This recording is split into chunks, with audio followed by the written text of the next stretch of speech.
தேனி மாவட்டம் ஆண்டிப்பட்டி அருகே 70 ஆண்டுகளுக்கும் மேலாக இருந்த சாலையில் தனது நிலத்தில் இருப்பதாக கூறி சாலையை தோண்டி அப்புறப்படுத்திவிட்டு அருகில் புதிய சாலை அமைத்த நபர் மீது நடவடிக்கை எடுக்க மக்கள் கோரிக்கை விடுத்துள்ளனர். இதை பற்றின மேலும் விவரங்களை தருகிறார் எமது செய்தியாளர் சிவா. சிவா, வணக்கம். விவரங்கள் என்ன பகிரலாம்? வணக்கம். தேனி மாவட்டம் ஆண்டிப்பட்டி ஊராட்சி ஒன்றியத்திற்குட்பட்ட அமச்சியாபுரம் கிராமத்தில் காணாவிளக்கு கண்டம்னூர் மாநில தேசிய நெடுஞ்சாலை உள்ளது.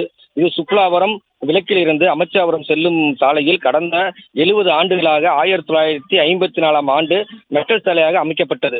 அதன் பின் அதே ஊராட்சிக்கு உட்பட்ட நீள 7 கிராமங்களில் செல்லக்கூடிய சாலையாக உள்ளது. இந்த சாலை ஆண்டிப்பட்டி மற்றும் தேனி அரசு மருத்துவக் கல்லூரிக்கு செல்வதற்கும் மற்றும் விவசாய பொருட்கள் கொண்டு செல்வதற்கும் 1000க்கும் மேற்பட்ட பொதுமக்கள் இந்த சாலை பயன்படுத்தி வந்தனர்.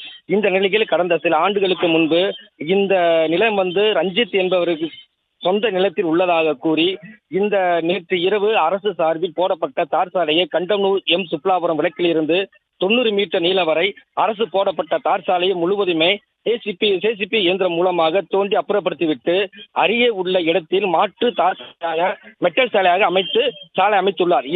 இதை பார்த்த அமச்சியாபுரம் கிராம மக்கள் அதிர்ச்சி அடைந்து தேனி மாவட்ட ஆட்சித்தலைவர் மற்றும் பிடிஓ மற்றும் காவல்துறையினர் வழக்கு கொடுத்தனர். இந்த நிலையில் ரஞ்சித் தற்போது தலைமறைவாக உள்ளது குறிப்பிடத்தக்கது.